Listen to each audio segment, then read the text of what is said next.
Good morning. I'm so happy to be here. I've been a PONARS member almost the entire 20 years that PONARS has existed, and it's sort of gone by in a blink. It's a little shocking, I think. But it's been hugely important in my professional life and my research program, including this program, which, for full disclosure, emerged out of a discussion with Maria Lippman, where the Moscow renovation policy was announced, and we sort of looked at each other and said, what are they thinking? So this is a paper designed to, this is the beginning of a big project. You may find yourself really frustrated because I'm gonna probably raise more questions than answer. But this is a project that says, what were they thinking to introduce a controversial program in the year of elections, right? And I'm gonna argue, building on Nikolai's talk, that this was really an effort to build some sort of electoral legitimacy, that this is a project designed to make the regime look responsive. So you know that it starts in one of these. I'm going to really run fast through this because I want to show you some preliminary data.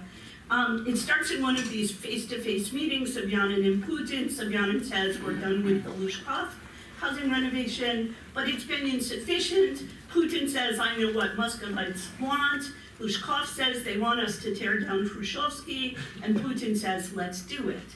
That results in a sort of series of consultations and meetings, and a very odd three-stage implementation and policy formulation process. So they're actually linked. The policy formulation is linked to the implementation and rolling out at each stage with consultation at every level of government and every branch of government.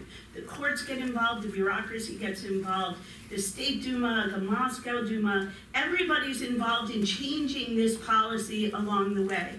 And every time there's a protest or new information about what citizens want, the law itself is changed. It immediately launches protests. So here's sort of where I start. My work is about protest and elections. It immediately launches quite large protests, and the question emerges, is this going to be spillover? Is there going to be linkage between these types of protests and Navalny-led protests? And I'm going to argue probably not, because the regime has done a very good job of separating them and marginalizing Navalny protesters through this process. There was also immediately a huge social media campaign. The Moscow mayor presented the program as Moscow renovation. The citizens presented it as demolition. So they added these media events. At the same time, the Moscow mayoral office was immediately prepared for this onslaught on social media, developing its own campaign, which was hugely broadly put out there. It was rolled out with a huge social media campaign. It was prompted by this shady youth group called Young Parliamentarians, right, who are now sort of the army of social media folks around this project. It included all sorts of advertising about what would be these dreamy multi-use neighborhoods, which includes parks and fields and schools, and also workplaces so you could work closer to home, underground parking, et cetera, et cetera. And even a life-size scaled model at Wedenhach where you could go and walk through the latest. So this was really a well thought out and big process. So if you look at this, I look at this through the lens of authoritarian institutions. When push comes to shove, they have to do really well in a presidential election in 2018. So we have some sort of alternative explanations for what happened. One is that it was a sincere effort to meet demands. The other, that it was to produce information about citizens' preferences and know what to do. To maximize elite rental streams, that is, maximize corruption possibilities. To punish Navalny voters, reward loyalists to the regime, loyalist voters, or limit potential protests. And I'm going to say this policy is a brilliant maneuver to do all of these things, that it doesn't do any one, it does a little bit of all of them. So let me show you some data. The reason why that's interesting to me as a political scientist is the way in which this process was rolled out makes it almost like a natural experiment where we can compare across regions and across houses. So we collected data on all of these houses, their neighborhoods, their population, whether or not they have a self-governance organization. And here's what we find. In the first instance, they're not demolishing, so what's going to be demolished is in the blue. This program doesn't target the oldest of the Hrushevsky, right? And this probably, it's the slightly newer ones. This is probably driven by a regional selection rather than house selection, because in the first round, the Moscow mayoralty selected from 8,000 houses, 4,000 to include in the first round of renovation, and they excluded most of the very old houses. If we compare, and this is backed up by regression analysis, but it's early, so I didn't want to put it up here. We can see that the included, in the first round, the included districts are largely are in black.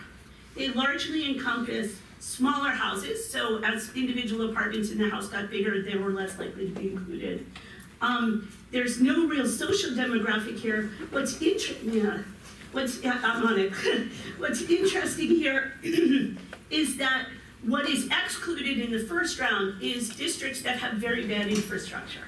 So that suggests there is a corruption motivation here. We want to reconstruct in places where we can get strong houses. If we look at some voting variables, you see it does slightly reward, inclusion slightly rewards UR voters and slightly punishes Navalny voters.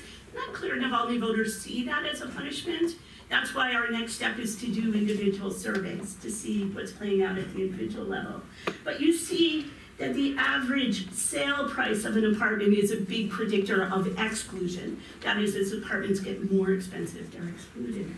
We see sort of similar problems in the second and third, similar issues in the second and third rounds as residents vote to be in or out, but also then the regime comes back in and re-includes houses. So residents, again, opt-in is black. If you had a smaller apartment, you were more likely to vote to opt-in. Here we see that children and pensioners have a slightly bigger effect. Here, if your infrastructure, this is a weird finding, right? If your infrastructure was good, you were more likely to bad, you were more likely to opt out.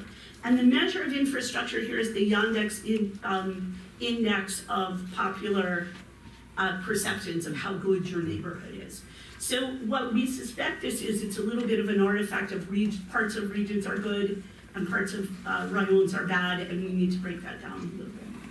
Okay, again, with the voting, we see the same thing. There's this slight edge where you see UR voters are more likely to be included and reincorporated.